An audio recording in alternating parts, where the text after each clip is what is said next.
Inspector, ഒരാളെ തല്ലി ചതയ്ക്കാൻ വാട്ട് റൈറ്റ് യു ഹാവ്? നിങ്ങൾക്കെതിരെ ഒരുപാട് കംപ്ലയിൻസ് ഞങ്ങൾക്ക് ഓൾറെഡി കിട്ടിയിട്ടുണ്ട്. ഹ്യൂമൻ റൈറ്റ്സ്, മനുഷ്യാവകാശം. നിങ്ങൾ ആർക്ക് വേണ്ടിയാണ് മുറവിളി കൂട്ടുന്നത്?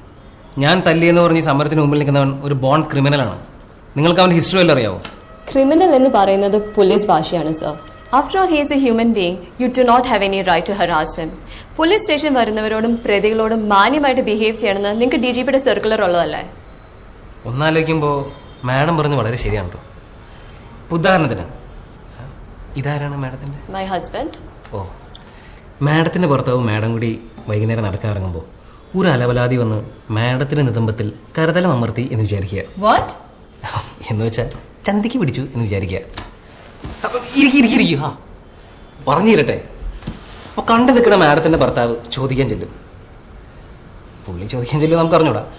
പക്ഷെ മൂക്കിന് നാളെ മീശോളൻ എന്തായാലും ചോദിക്കാൻ ചെല്ലും. അപ്പോൾ ആ അലവലാതി ചോദിക്കാൻ ചെന്നതേ നിങ്ങളുടെ ഭർത്താവിനോട്ട് കൊടുത്തിട്ടുണ്ടെന്ന്.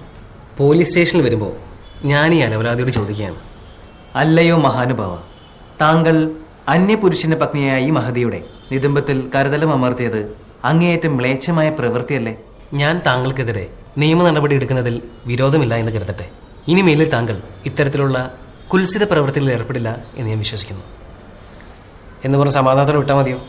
അല്ല, മാഡത്തിന് അത് മതിയായിരിക്കും. പക്ഷെ സാധാരണക്കാരൻ ഇവനിട്ട് 2 ഇടി കിട്ടണമെന്ന് ആഗ്രഹിക്കും. ഇമാതിരി ടീമിന് എൻ്റെ കൈ കിട്ടിയ ഞാൻ അടിക്കും, നല്ല ഇടി ഇടിക്കും. നിങ്ങൾ എന്താണെന്ന് വെച്ചാൽ ചെയ്തോ. ഞാനേ പള്ളിയിലച്ഛനല്ല, പോലീസുകാരനാണ്.